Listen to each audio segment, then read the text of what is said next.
This video is sponsored by Squarespace. This is Matt. Matt's your normal, everyday, average bloke, but for some reason likes to buy silly cars, like this Audi R8 for example.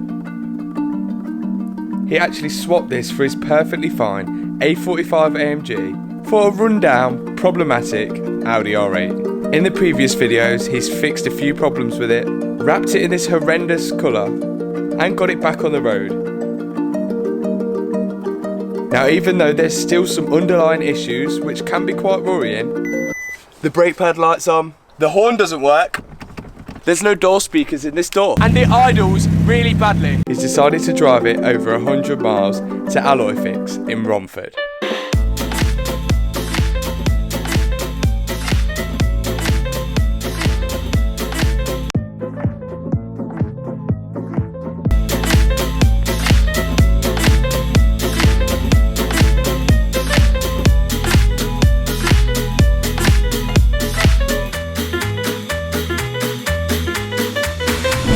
And we finally arrived at Alloyfix. A few hiccups along the way, but the R8 finally made it there. Now there are new alloys on order for the Audi R8, but I wanted Alloyfix to do something special to the standard alloys in the meantime. They quickly found that they were cracked and buckled, but this is not a problem for Alloyfix. I got myself comfy and let them get on with the work.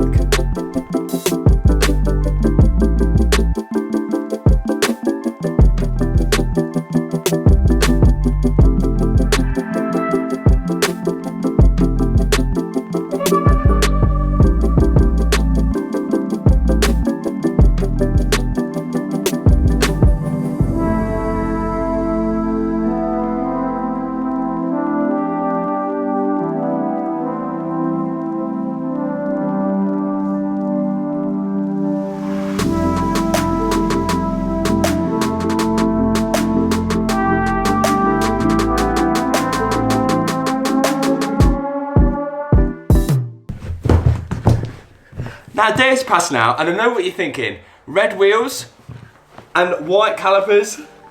Have I completely lost my mind? Well, as mentioned, new alloys are on order. I just wanted to do something a little bit different to these alloys. So, let's go take a look at them.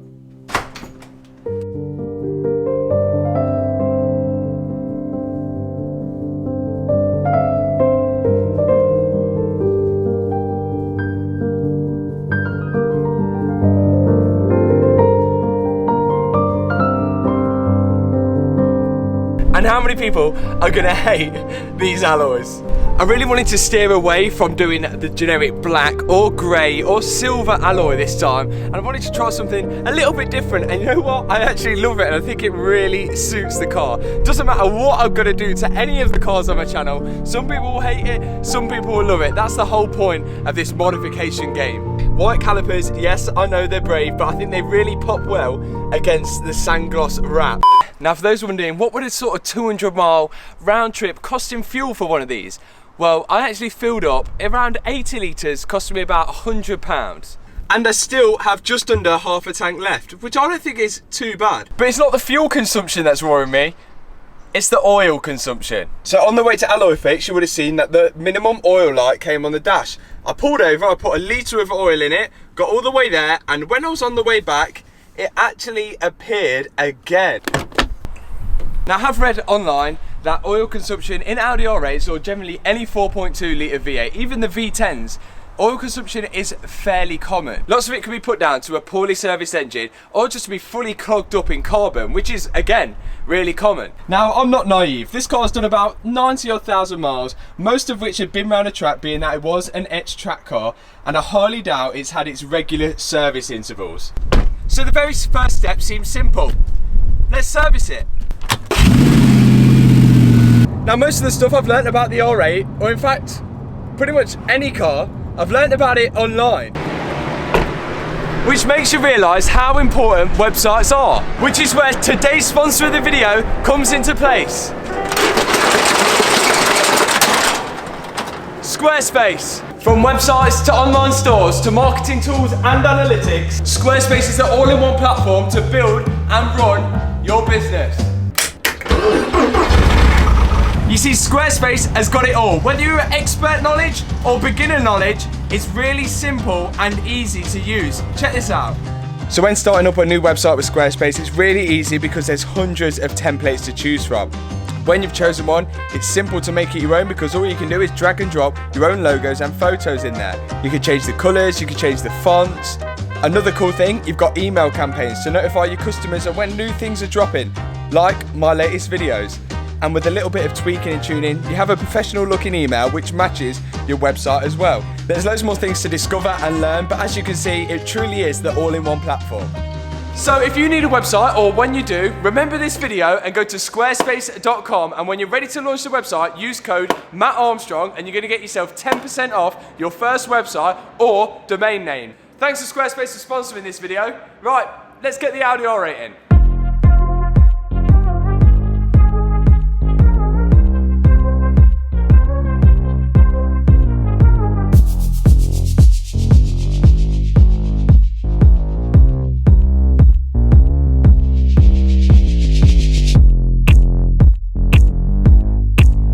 This is my first time ever using my ramp, and I'm lifting my R8 in it. I'm like a little bit nervous to sort of get under it. I'm only on the first little click. I don't take it any higher. But let me show you another problem with the R8. So ignore these blue lights. I don't know what the hell are they, but they will be being changed. When I pulled it in here, it showed an ESP fault. And it's bringing the traction control light on, the suspension light on, and the ABS light on. I can only think there's a sensor which has been unplugged or damaged maybe, not too sure when we was doing the calipers, so I'm going to investigate that first, then we'll get on to servicing it.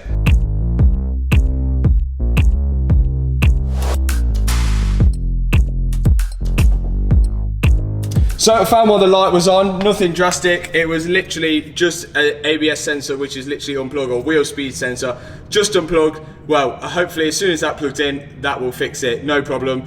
Guys maybe have just plugged it in or not plugged it in all the way when they took the calipers off.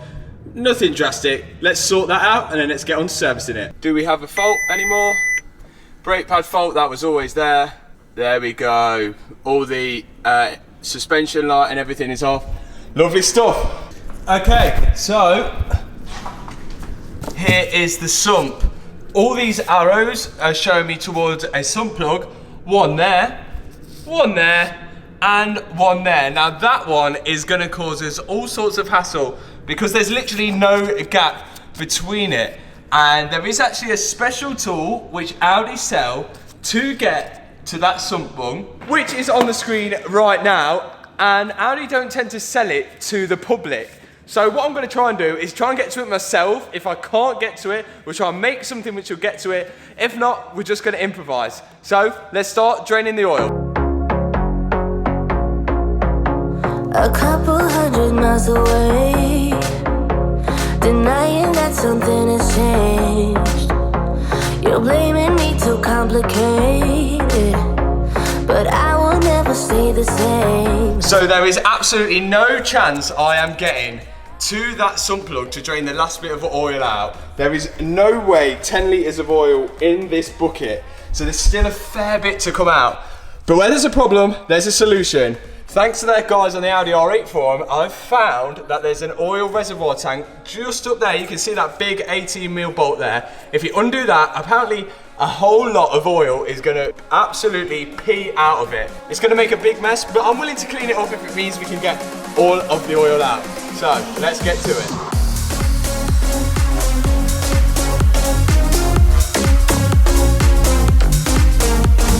Right, let's get the oil filter out and change, put all the sump plugs back in, then it's time to move onto the air filters and the spark plugs. Let's do it.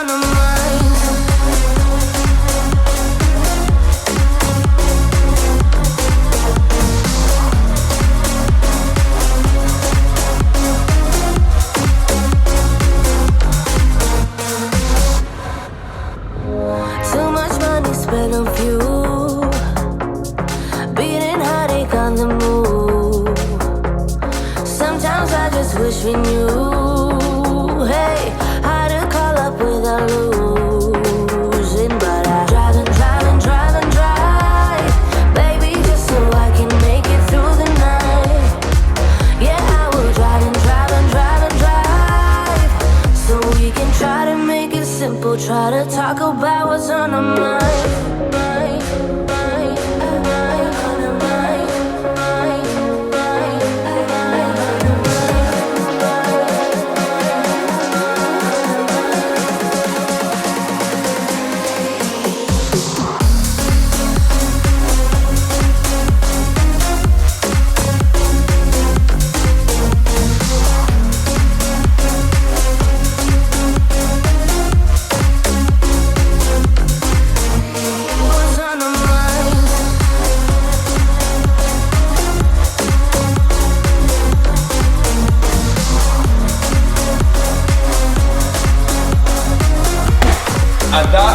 that done.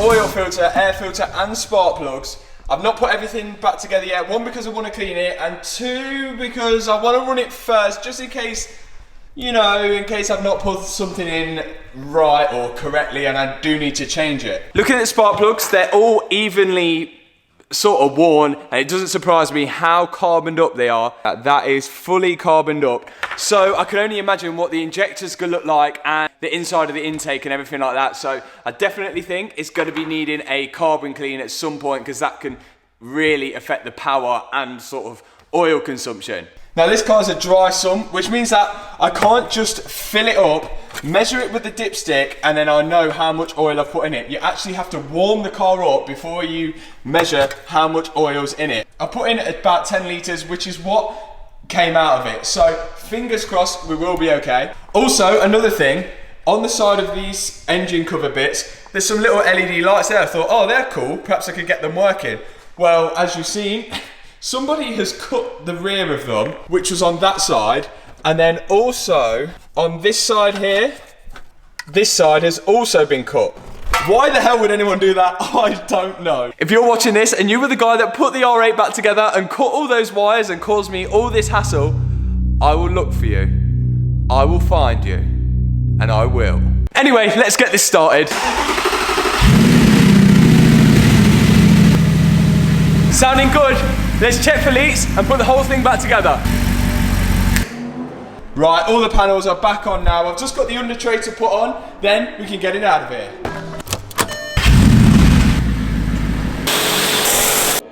Do you know what I just love?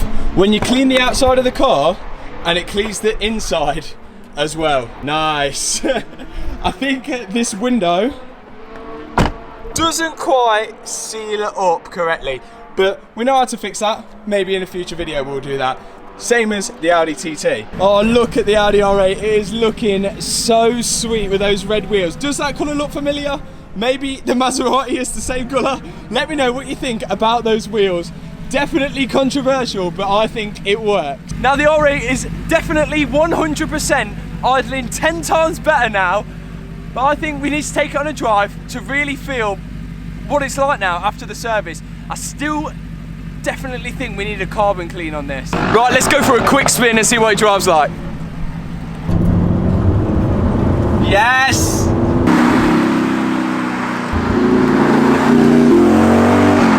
And we are back. The sun is pretty much going down now, UK winter time and all that, but the R8 is running 10 times better and we've saved quite a bit of money there. Now that service that we've just done cost me under £200. Taking that to Audi, you're looking at least double that. And to do the same service on the Maserati, it cost me about £400. So you know what? The R8 ain't so bad after all, providing you can do the service yourself, which didn't seem too difficult for an amateur mechanic like myself. Now there's still 101 things wrong with this Audi R8, and I still can't help but feel that it's really underpowered, and there's only one way to find that out: get it on the dyno. So I think the next time we get the R8 out, we should put it on the dyno and see what it runs. It should run around 420. I really highly doubt that it would run that. Put in the comment section below what you think the R8 will run. Remember, it's 90 odd thousand miles and it's a bit run down. So again guys, I hope you've enjoyed the video. Thanks for watching. I'll see you in the next video. Peace out.